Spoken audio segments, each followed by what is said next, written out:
The march restarted around midsummer, right in the middle of the monsoon rains.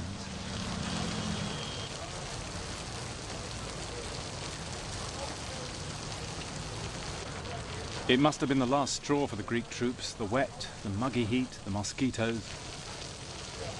As any old India hand will tell you, during the rains nothing ever gets dry, your gear and weapons rust, clothes rot, wounds don't heal.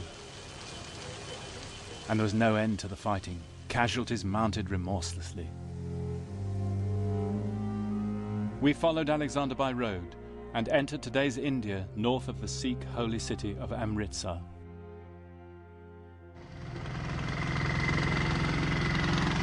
Nearby, we picked up 2 taxis to take us on to Alexander's appointment with destiny by the banks of the river Bias.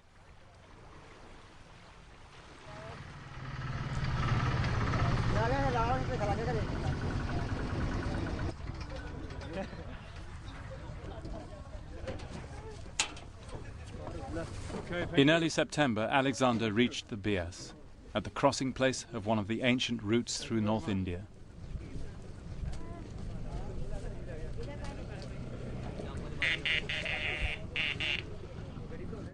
As he stared out across the river, Alexander still thought the end of the earth was near. His teacher Aristotle had taught him India was a short peninsula jutting into the great ocean which circled the earth. As far as he knew, they didn't have far to go.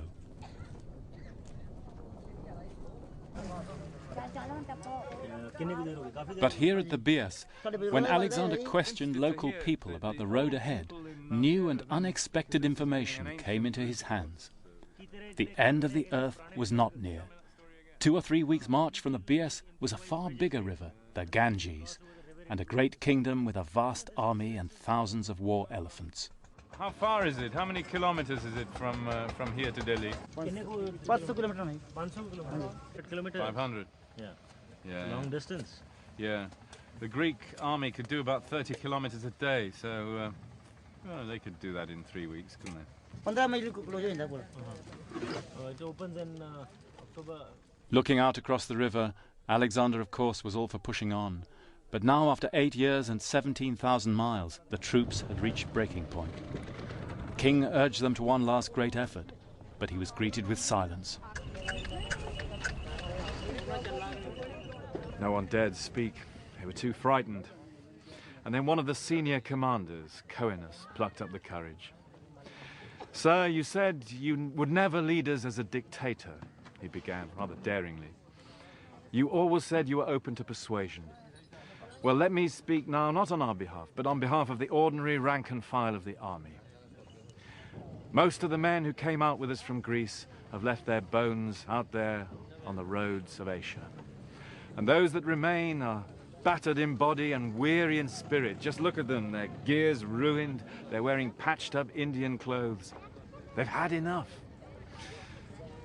Sir, under your leadership, our achievements have been simply wonderful.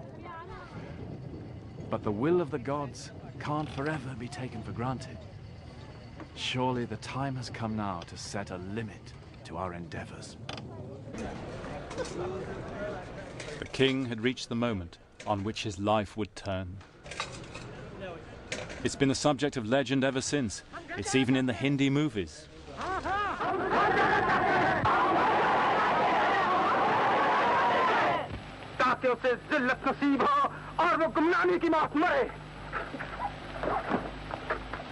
The king was beside himself with fury. For 3 days he sulked in his tent. Then, seeing the army's mood, Alexander asked the gods for a sign.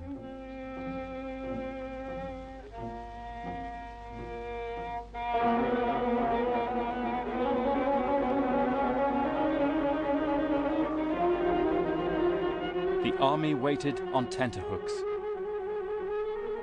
The omens were bad.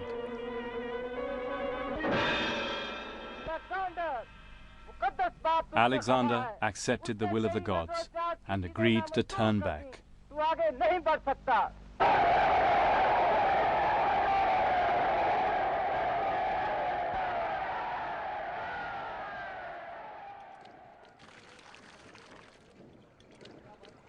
And what if they'd gone on? To the Ganges, China even. The whole of history might have been different. But it was not to be. Before he turned back, he made altars to the gods who'd brought him so far. Dionysus, Apollo, Hercules. And an inscription. Alexander stopped here.